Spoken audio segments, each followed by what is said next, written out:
మా తండ్రి గారి మరణ శాసనం ప్రకారం స్థిరాస్తి మాకు పంచబడింది. స్థిరాస్తి పంచలేకపోతున్నారు మహాప్రభు. కారణం? మా తండ్రి గారి 17 ఏనుగులు సగపాలు నాకు, 3వ పాలు 2వ వానికి, అందులో 3వ పాలు 3వ వానికి రావాలి. ఈ పంపకం చేయలేక వాటిని తమ గజశాలకు తోలేశారు. మాకు న్యాయం కలిగించండి మహాప్రభు. మా పాలనలో ఎన్నడూ అన్యాయం జరగనివ్వం.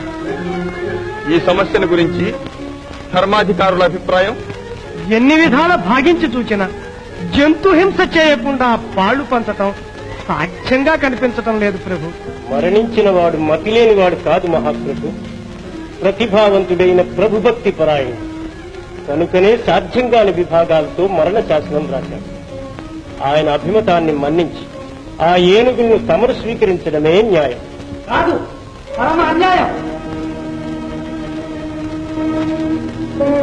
సత్య దయా ధర్మాలకు ఆరవారమైన ప్రభువుల కొలువులు న్యాయాక్షరే కాని అన్యాయం జరగరాదు. మరణించిన వారి ఆస్తి వారి ఇష్ట ప్రకారం వారసులకు పంచలేక ప్రభుత్వాధీనం చేసుకోమని శాసించడం ధర్మం కాదు మహాప్రభు. ఈ మహాసభా నిర్ణయాన్ని అన్యాయమని ఆక్షేపించేదెవరు? నేను.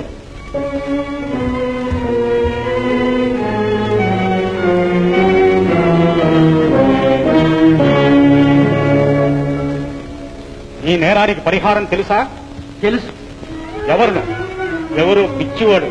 కాను మహాప్రభు, తమ ఆశ్రితుణ్ణి. విద్యానగర పౌరుడవేనా? ప్రభువులు అనుగ్రహిస్తే అవుతాను. నియోగి బిడ్డను ఎందుకు నియోగించినా వినియోగపడతాను. నువ్వు ఈ సమస్యను పరిష్కరించగలవా? ప్రభువుల సెలవైతే. ఏనుగు బొమ్మలు తెప్పించండి.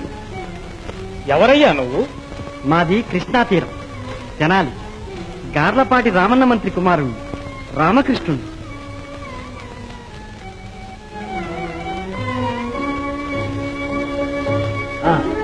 ఇది పంచవలసిన 17 ఏనుగులు.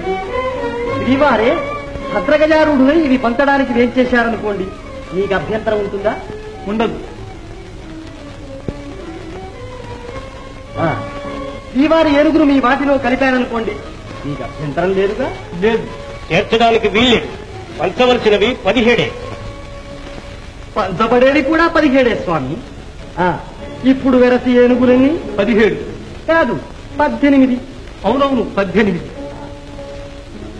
ఇందులో పెద్దవాడి సగపాలు 9 కదా?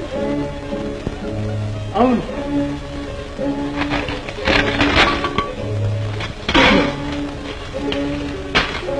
రెండవ వాడి 3వ వంతు 6.